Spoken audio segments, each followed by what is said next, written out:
We're joined today by Dean Tuck, Managing Director of Dreadnought Resources. Dean, thanks for your time. Thank you.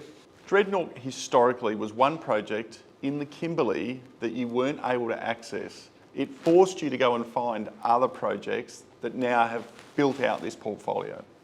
Actually, the ground in the Kimberley wasn't accessible prior to us acquiring that ground. It was purchased by the Commonwealth in 1978 as a defence training ground, and the State Mining Act didn't apply to Commonwealth freehold land. Paladin took the state and the Commonwealth to the High Court.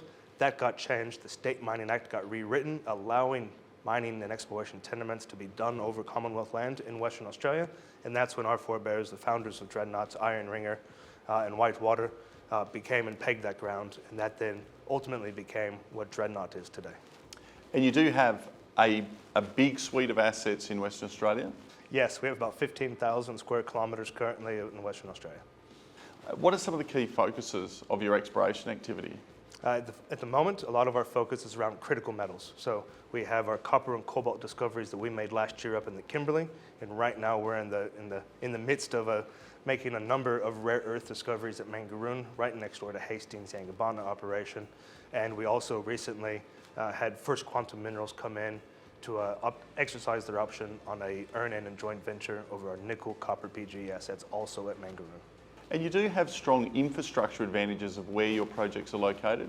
Second mover advantage with Hastings has never been more real. They're developing, they're becoming the next rare earth producer in Australia. We've been able to jump on their shoulders and use their metallurgical flow sheets and really advance our project very rapidly.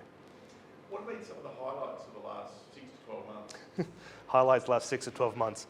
Copper cobalt discovery at Orion and the Kimberley, a style of mineralization never seen before in Western Australia, very similar to Cloncurry, Mount Isa Eastern Succession, or Tennant Creek. Copper cobalt, fantastic opportunity here in Western Australia. And then to back that up with outcropping nickel and copper sulfides at the Money Intrusion with First Quantum, see where that grows. But most excitingly right now in hand, we made the Yin discovery, 30 meters at 3% total rare earths in some of our first drilling, some of the most significant rare earth intercepts ever seen in that Gifford Creek ferrocarbonatite complex. We delivered the Sabre discovery, and we're about to embark on the carbonatites. I get goosebumps every time I think about it. It's a very, very exciting time. The morale is really high in the team, and we're potentially on something of global significance. So the company has clearly captured the attention of the capital markets, both the retail investors and the brokers, based on this strong news flow and the achievements you've made? Yes, absolutely. We've built a reputation over the last 3 years of putting out constant news flow, communicating to the markets and our shareholders what we're doing with their money, why we're doing it, and clearly communicating the results. We put over 85% of our money in the ground. We have skin in the game, ticks all the boxes you want to see in a junior non-lifestyle explorer, and we've built up that trust. And now that we're delivering success, we're seeing that momentum behind us, and it's a very exciting time for our existing shareholders and our shareholders coming on board now. With the momentum behind you, what do the next 6 to 12 months look like?